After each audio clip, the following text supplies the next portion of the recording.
A top intelligence agent infiltrates a private high school as a student to investigate a case. On his first day of class, he falls asleep and is woken by a female teacher. Thinking he's encountered danger, he instinctively strikes back in defense. Seeing the teacher's frightened reaction, he realizes he's now a student. Hae-sung, a key member of the National Intelligence Service, is apprehending criminals smuggling cultural artifacts with his colleagues. The criminal escapes by car with the artifacts. Hae-sung immediately pursues on a motorcycle, riding alongside the criminal's vehicle. He grabs onto the car door and climbs onto the roof, forcing the criminal to stop.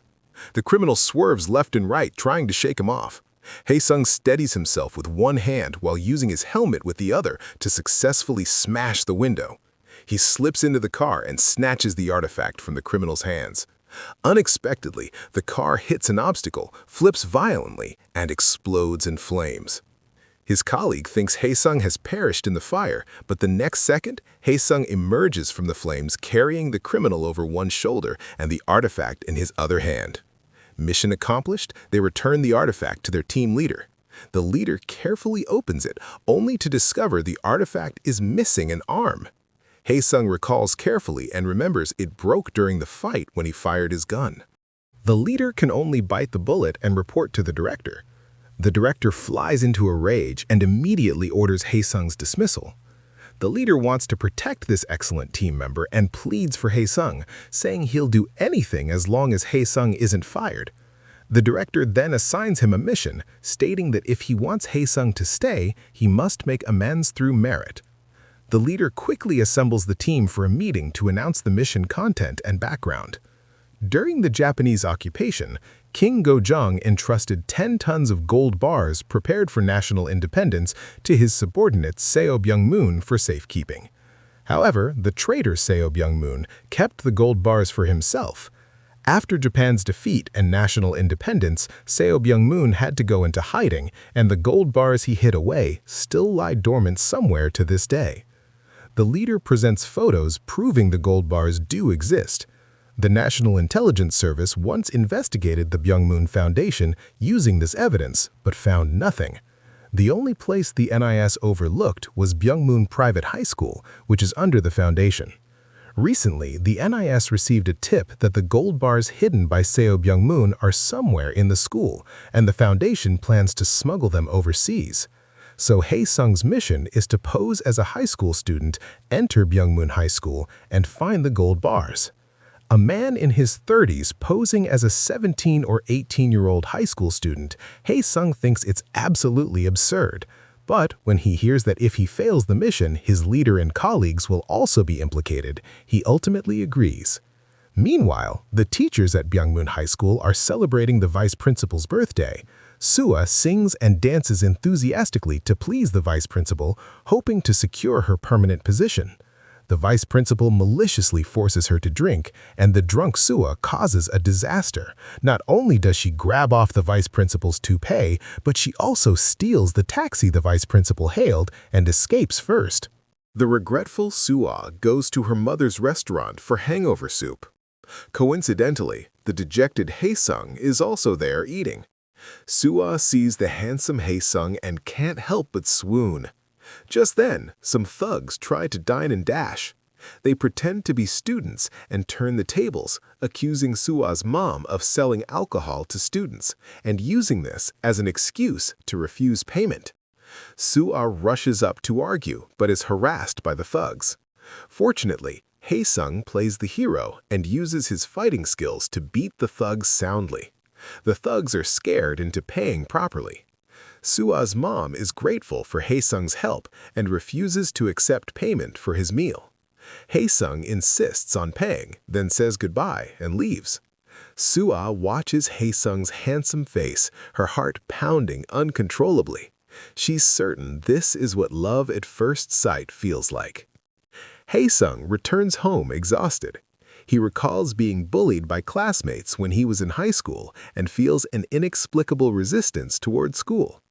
Nevertheless, he pulls himself together and listens to the operational plan formulated by his leader and colleagues. His colleague explains that the hierarchical system and rules at Byungmun Private High School are comparable to the military.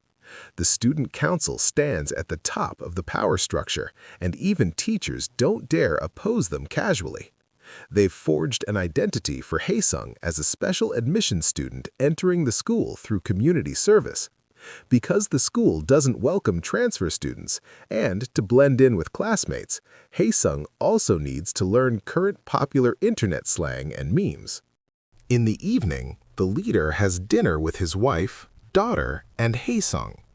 The daughter, Eugene, is shocked to learn Haesung is going to Byungmun High School because she's a student there herself. She thought Haesung would enter the school as a teacher or administrative staff member. With everything arranged, Haesung puts on his school uniform and arrives at Byungmun High School. He first goes to report to his homeroom teacher and happens to see Sua dodging the vice principal's furious pursuit. He deliberately points in another direction, helping Sua escape. Sua sees his name tag and recognizes him as the student assigned to her class. She introduces herself as his homeroom teacher. As soon as she finishes speaking, Sua realizes he's the handsome guy who helped her fight off the thugs last night. Her love-at-first-sight crush has suddenly become her student. Sua finds it hard to accept this huge gap. But she quickly adjusts and fulfills her teacher duties, correcting Haesung's earring and scolding him for wearing a suit and pretending to be a tough guy. Haesung quickly reminds her that class time has arrived, narrowly escaping. Sua introduces Haesung to the class, and the female students scream excitedly. Eugene is incredulous, never imagining that Haesung's secret identity is as a student and in her same class, no less. During the break, she calls Haesung to the rooftop and promises to do her best to help him complete his mission. But Haesung must keep his school life secret from her parents. The two happily agree to not interfere with each other. Not having attended class in years, Haesung gets sleepy as soon as he starts listening. Sua taps his shoulder to remind him to stay alert, but he reflexively attacks. During break, two girls pester him for his social media, saying they want to send him Yokjon photos. He has no idea what Yokjon means and is mocked by the two girls as a caveman. Walking outside the classroom, students are chasing and playing around, creating chaos everywhere.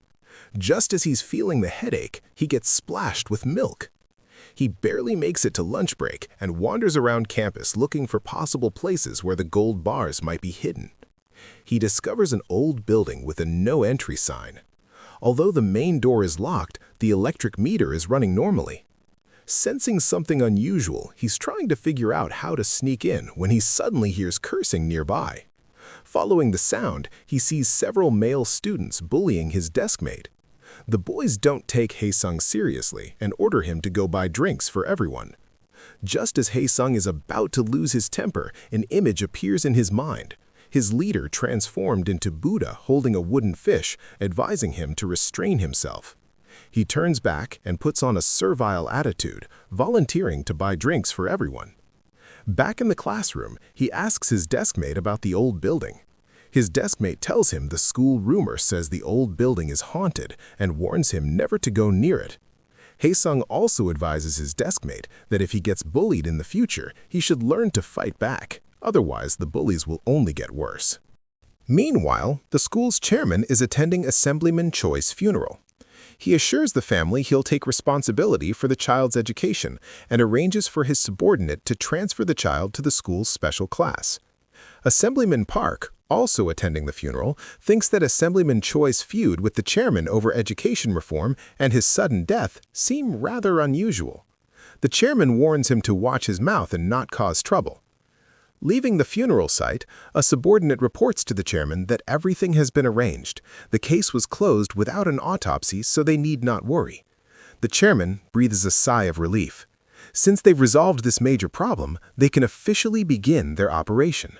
That evening, Ha-sung reports the old building situation to his leader. Later, he changes into casual clothes and returns to the old building. This time, he hacks the surveillance system, picks the door lock, and successfully breaks in. Just as he's looking around with his flashlight, A gun is pointed at his head. End of episode. All right, that's it for today. Please like, comment, share with friends, and subscribe to the channel, and I will be back with the rest of the story soon.